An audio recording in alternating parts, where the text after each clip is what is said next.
معلوم یہ ہوتا ہے صحابہ جیسے مقدس ہستیوں پر بھی ایمان کی محنت کے لیے 13 سال لگتے ہیں، تو ظاہر بات ہے ہمارے لیے تو اور زیادہ۔ لیکن آج کا ہمارا یہ حال ہے، اگر کوئی ہم کو یوں کہے کہ تو بے ایمان ہے، ہم بہت چڑ جاتے ہیں، غصے میں آ جاتے ہیں۔ کیوں؟ اس لیے کہ بے ایمانی کو سننا پسند نہیں کرتے۔ جن کہا ایمان کس چڑیا کا نام ہے، تو کہا ایمان نظر نہیں آتا لیکن نظر سے اوجھل ہے، دل کے یقین کا نام ہے، اور اللہ سے تعلق کا نام ہے۔ دل میں پوری طریقے سے اللہ کے ہونے کا یقین بٹھانا، اور پھر جب اللہ کے یقین کا معاملہ آ جائے اور کسی اور کے ساتھ میں ہمارا نہ لگاؤ ہونا، نہ تعلق ہونا، نہ کسی بات کا خدشہ ہمارے دل میں باقی رہنا، یہ ہے ایمانیات۔ چنانچہ اس سے پہلے بھی میں سنایا تھا، حضرت بہلول دانا ایک بڑے بزرگ گزرے ہیں، مجنون تھے، مجنون، اور مجذوب بھی تھے۔ مجنون بولتے ہیں دیوانے کو، مجذوب بولتے ہیں آدھا پاگل آدھے ہوش مند کو، لیکن دیندار تھے۔ اللہ کی یاد میں کسی وقت میں بھی غفلت نہیں برتتے تھے۔ ہارون رشید کا زمانہ تھا، بنو عباسیہ کا خلیفہ 5واں ہارون رشید بڑا نیک آدمی تھا۔ اس کی بیوی بہت عابدہ، حافظہ، عالمہ تھی، اور اللہ نے اسے دیندار کے ساتھ ساتھ فیاض بھی بنایا تھا۔ بہت دین کے اوپر خرچ کرتی تھی، چنانچہ بغداد سے کعبۃ اللہ تک، مکہ مکرمہ تک، کیونکہ اس زمانے میں پانی کی تنگی اور پریشانی تھی، تو دریائے فرات سے وہ نہر کھدوانے لگئی اپنے پیسے سے۔ اس زمانے کے لاکھوں کروڑوں روپے خرچ ہوئے، لیکن اللہ نے اس عورت کے ذریعے سے وہ کام کرایا۔ جب ہم مکہ مکرمہ پہنچے تھے تو اس نہر کو ہم بھی دیکھے، لیکن اب سوکھ گئی ہے وہ، کیونکہ اب زمزم کا پانی وہاں پر سپلائی ہوتا ہے۔ وہ پانی کا معاملہ، نہر کا معاملہ اب باقی نہیں رہا۔ تو ایسی نیک عورت اور اس کا شوہر ہارون رشید ایک مرتبہ اپنے بگی میں بیٹھ کر جا رہے تھے، تو بہلول دانا کھیل رہے تھے، کیونکہ دیوانے قسم کے تھے، مجذوب آدمی تھے، مٹی کے گھڑا بنا کر کھیل رہے تھے، اور بول رہے تھے کہ کوئی ہے جنت کا گھر خریدنے والا، محل خریدنے والا؟ تو فوراً ہارون رشید کی بیوی زبیدہ خاتون اس کا نام تھا، کہنے لگی دیکھو جی انہوں کیا کہہ رہے ہیں۔ تو ہارون رشید نے کہا وہ تو دیوانہ آدمی، مجذوب قسم کا آدمی، اس کو کیا ہے؟ کہا کہ نہیں نہیں، دیکھو انہیں کیا بول رہے، تو جنت کا مکان بتا رہے، مٹی کا گھر بنائے اور پھر اس کو جنت کا گھر بتا رہے، کوئی خریدنے والا ہے کیا، اس کی بولی لگا رہے، پوچھو جا کر پوچھو اس کی کیا قیمت ہے۔ پوچھا گیا تو کہا 100 دینار ہے۔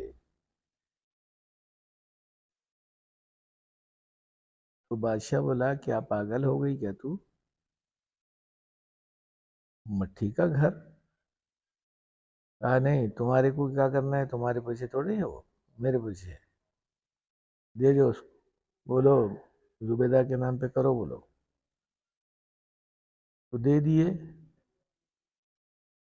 اور وہ زبیدہ کے نام پہ کر دیو، بولے کر دیے انہوں، بس وہ پیسے ایسا لیے اور پھینک دیے اس لوگوں کے اندر، بچوں میں پھینک دیے، بچے لوٹ لیے، جدھر کا ادھر، تھوڑی دیر میں ختم ہو گئے۔ بادشاہ اور بادشاہ کی بیوی زبیدہ دیکھ رہی ہے، دیکھا میں بولا نہیں یہ دیوانہ آدمی ہے۔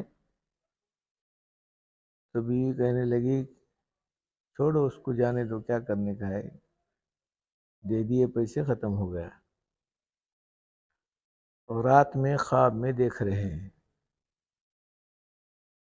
کہ زبیدہ خاتون کو فرشتے جنت کے دروازوں میں سے دروازے میں داخل کرے، محل میں گھسا دیے، اور بہت بہترین محل کے اندر ان کو داخل کرا دیے۔ ہارون رشید جانا چاہا، فرشتے کہے کہ رک جاؤ، تمہارا نہیں ہے، یہ زبیدہ کا ہے۔ تو ہارون رشید نے کہا وہ تو میری بیوی ہے۔ کہا تمہاری بیوی ہے تو کیا ہوا، وہ تو خریدی ہوئی، ابھی جو ہے بہلول دانا سے وہ خریدی ہے، اسی لیے اس کا ہو گیا، تمہارا نہیں ہے۔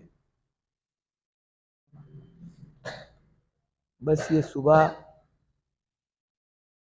خواب تو کسی کو بولا نہیں، دل میں بات رکھ لیا، پھر اپنے بگی میں پیسے رکھ لیا، اور پھر وہی سیر کرنے کے لیے جب چلے، دونوں کھیل رہے تھے بہلول دانا، تو کہا کوئی ہے خریدار، جنت کا محل خریدنے کے لیے کوئی تیار ہے؟ فوراً وہ پیسے کا پوٹلی لیا اور خریدنے کے واسطے وہاں گیا۔ تو بہلول دانا اس کو غور سے دیکھ کر کہا ایسا مٹا دیے، گرا دیے، کہا کہ اچھا دیکھ کے بھی خریدتا تو، بغیر دیکھے کے خریدے تو اس کو ملتا ہے، دیکھ کے خریدنے والے کو نہیں ملتا، چل تیرے کو نہیں ہے، چلے جا واپس۔ تو ہارون رشید پریشان ہو گیا، تو کیا بغیر دیکھے یقین کرنے کا نام ایمان ہے، اور دیکھ کر کرنے کا نام ایمان نہیں ہے، اس کو مشاہدہ بولتے ہیں۔ بغیر دیکھے کے ایمان لانا اس کو مومن کہتے ہیں، اور دیکھ کر کہنے والے کرنے والے کو مشاہدہ بولتے ہیں۔ چنانچہ اللہ کے رسول صلی اللہ علیہ وسلم 13 سال تک حضرات صحابہ کے اوپر جو محنت کرے، وہ مشاہدے کی نہیں بلکہ مومن ہونے کی اور ایمان کے اندر پختہ ہونے کی، غیب کے اوپر ایمان لانے کی محنت کرائے۔ تو 13 سال تک حضرات صحابہ اس کو قید کرنے لگے اور اس پر جمے رہے۔ حضرت علی فرماتے ہیں ہمارے سامنے اگر دوزخ آ جائے اور جنت لا کے رکھ دیا جائے ایک طرف، تو ہم دوزخ اور جنت دونوں کو دیکھ کر ہمارے ایمان میں ایک بال برابر بھی نہ کمی ہوگی نہ زیادتی ہوگی۔ اس واسطے ہم اپنے نبی کی باتوں پر یقین 100% کیے ہیں اور ہمارا یقین پورا پکا ہو گیا ہے۔ ہمارے کو اب کسی قسم کی کسی اور چیز کی ضرورت نہیں ہے۔ تو صحابہ کو اتنا یقین ہوا تھا کہ اللہ کی باتوں پر، اللہ کے نبی کے باتوں پر کسی اور چیزوں کی ضرورت نہیں تھی۔ اسی لیے تو جنگ میں جا کر جان دینا ان کے لیے آسان تھا، بیویوں کو بیوہ کرنا آسان تھا، اور بچوں کو یتیم کرنا ان کے لیے آسان ہو گیا تھا، اور 20 دن تک بھوکے رہنا بھی ان کے لیے آسان تھا۔ اور پھر ایمان ایسا پختہ اور اتنا پکا اور اتنا سچا بنا تھا کہ ایمان کی بات اگر ان کے سامنے جان کے تعلق سے رکھی جائے تو جان دینے کے لیے تیار ہوتے تھے، مگر ایمان کے بارے میں کسی قسم کی کوئی بات کمزوری کی نہیں آنے دیتے تھے۔ تو بہرحال یہ ساری کی ساری باتیں اللہ کے رسول صلی اللہ علیہ وسلم 13 سال محنت ان کے اوپر کرتے رہے، تو کہیں جا کر ان کا ایمان پختہ بنا۔ تو اللہ کے رسول نے فرمایا اصحاب میرے صحابہ تاروں کے مانند ہیں، ایک کی بھی اقتداء کرے یا ایک کا بھی دامن پکڑ لے تو انشاءاللہ وہ جنت میں جائیں گے۔ چنانچہ پورے صحابہ اکرام شاید ہی کسی کو کچھ عذرات پیش آئے ہوں، لیکن پورے کے پورے صحابہ قربانی پر تلے ہوئے، قربانی کے ساتھ اپنی زندگی کو گزارے، اور کلمہ یہاں تک ہم کو لے کر آ کے پیش کرے۔ تو اب یہ کلمہ یہی چاہتا ہے کہ جیسے صحابہ کی قربانی ہوئی ویسا تم لوگ بھی قربانی دینا، تب کہیں جا کر یہ کلمے کا تقاضا پورا ہوگا۔